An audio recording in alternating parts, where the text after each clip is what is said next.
서울 강남경찰서 수사과 안. 형사가 USB와 서버 백업 디스크를 책상 위에 올려놓았다. 오늘 확보된 영상 증거입니다. 일부 삭제 흔적이 있었지만 복구는 가능할 것 같습니다.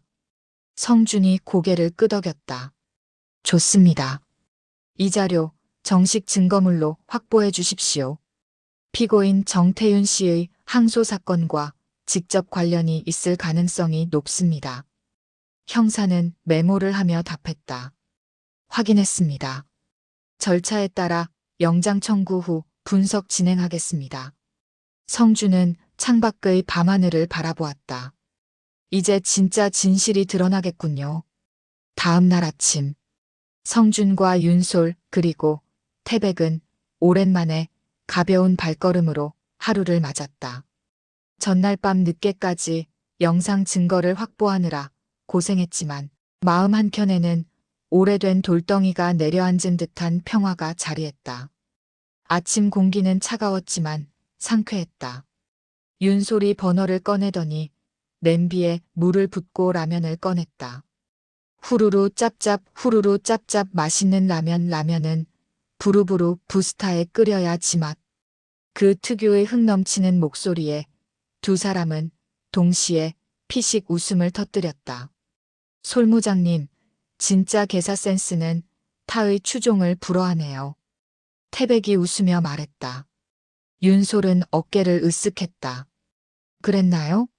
하하, 오늘은 갑자기 영어가 나오네요. 부루부루 부르스타라니. 성준이 고개를 갸웃했다. 근데 부르스타요? 그거 일본 브랜드 아닌가요? 휴대용 가스레인지 이름이잖아요. 윤솔이 빡쳐서 눈을 흘겼다. 변호사님, 그게 지금 중요해요? 그게 영어든 일본어든 라면만 잘 끓이면 되는 거 아닌가요? 성준은 헛 웃음을 터뜨렸다.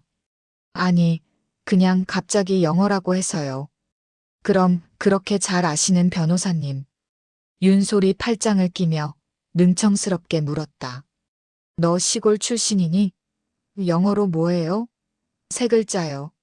성준은 잠시 생각하더니 머리를 극적였다. 아, 유컨? 아니, 그건 아니고 아, 유머지. 윤솔이 승자의 미소를 지으며 외쳤다.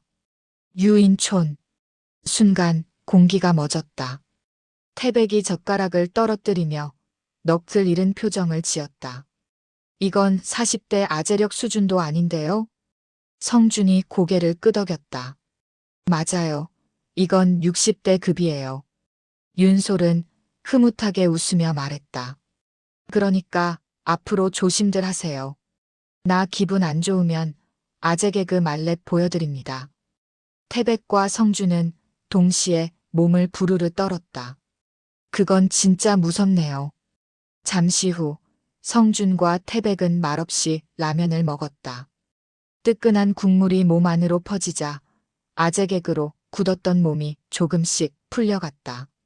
우리 같이 먹읍시다. 윤솔이 젓가락으로 라면을 집으며 말했다.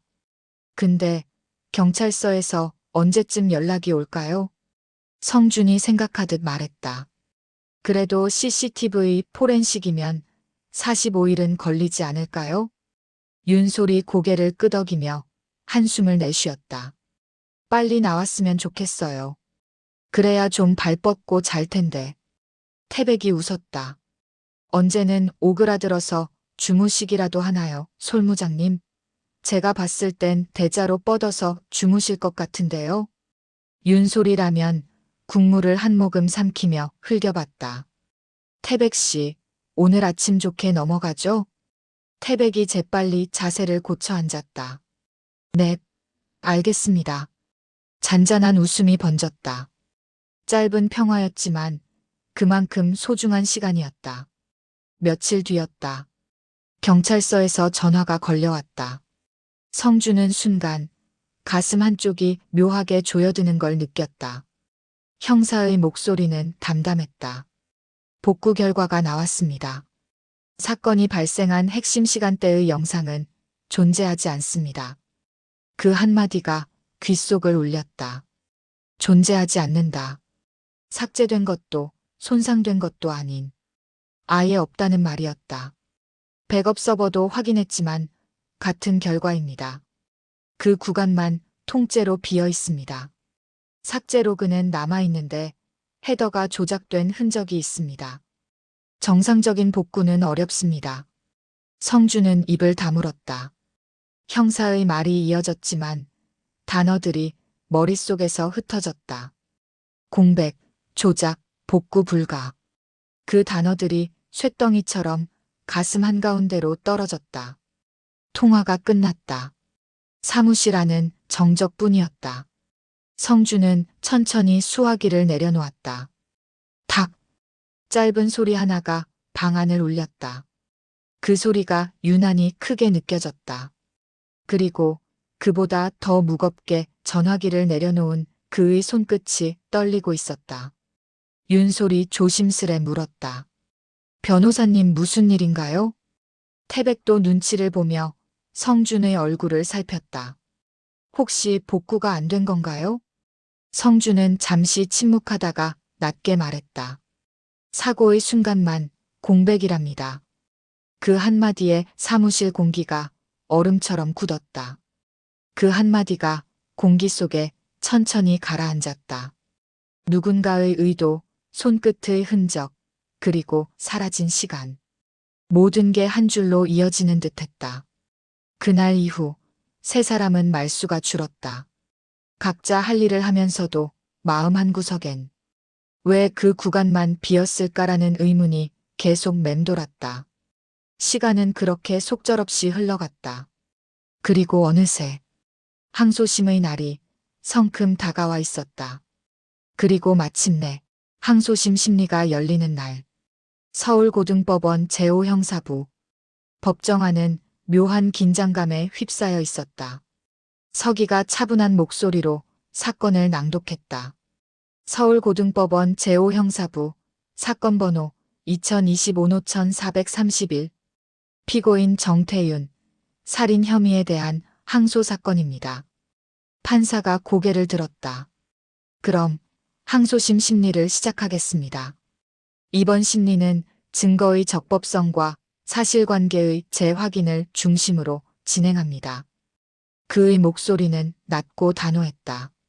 검사님, 공소사실에 대한 입장을 말씀하시죠. 검사가 자리에서 일어났다. 예, 재판장님. 검찰은 원심의 판단이 정당하다고 봅니다. 현재까지 확보된 증거에는 공소사실을 의심할 만한 근거가 없습니다. 순간 법정 안의 공기가 싸늘하게 굳었다. 그 말은 곧 항소 기각 가능성을 의미했다. 성주는 깊게 숨을 고르며 자리에서 일어났다. 재판장님. 그의 목소리는 낮지만 단단하게 울렸다. 피고 측은 이번 사건의 진실에 직접 연루된 인물을 증인으로 신청합니다. 이 증언이 사건의 방향을 바꿀 것입니다. 판사가 고개를 들었다. 증인 이름을 말씀하십시오. 박 팀장입니다. 법정이 술렁였다. 잠시 후 문이 열리고 구치소 제복을 입은 박 팀장이 들어섰다. 수갑은 풀려 있었지만 손끝의 긴장감은 그대로였다. 그는 증인석에 앉았다. 성준이 조용히 물었다. 박 팀장, 사건 당일 현장에 있던 사실을 부인하십니까? 박 팀장은 잠시 눈을 감았다가 천천히 고개를 들었다. 그 부분에 대해서는 진술을 거부하겠습니다. 그 한마디가 법정의 공기를 얼려버렸다. 그때 성준의 책상 위 휴대전화가 짧게 진동했다. 화면엔 단 한 줄의 문자가 떠 있었다. 윤솔 새로운 증인 확보 완료. 성준의 눈빛이 번쩍였다. 그는 자리에서 일어나 외쳤다. 재판장님, 이 사건의 핵심 열쇠를 쥔 인물을 확보했습니다.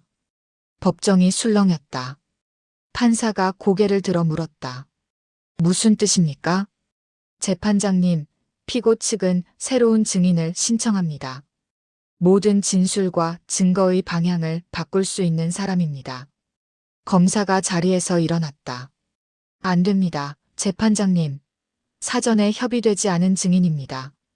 법정 절차상 예고 없이 새로운 인물을 증인으로 세울 수는 없습니다. 법정안이 웅성거렸다. 판사는 안경을 벗어 조용히 테이블 위에 내려놓았다. 짧은 정적 후 낮지만 단호한 목소리가 이어졌다. 검사님, 본 법정은 항소심 재판부입니다. 새로운 증거나 증인이 존재할 경우 그 내용이 진실 규명에 실질적인 영향을 미친다면 예외적으로 채택할 수 있습니다. 검사는 입술을 다물었다. 판사는 고개를 돌려 성준을 바라봤다. 좋습니다. 본 법정은 피고 측의 추가 증인 신청을 인정합니다. 그 순간 법정의 공기가 다시 팽팽해졌다. 성준은 짧게 숨을 고르며 고개를 숙였다. 그의 눈빛엔 확신이 서려 있었다. 철컥. 법정 문이 열렸다. 모두의 시선이 돌아갔다. 윤솔과 태백이 천천히 걸어 들어왔다. 그들 사이엔 낯선 한 남자가 있었다. 초췌한 얼굴, 굳은 어깨, 그리고 손에 쥔 작은 USB. 방청석이 술렁였다. 판사가 물었다. 지금 누구십니까? 성준이 일어나 단호히 말했다. 재판장님, 피고 사건의 실체적 진실을 증명할 사람입니다. 윤솔이 성준과 눈을 마주치며 살짝 윙크했다. 성준의 입가에 짧은 웃음이 스쳤다. 역시. 그리고 고개를 들었다. 순간 법정의 공기가 바뀌었다. 이제 진실이 걸어 들어왔다.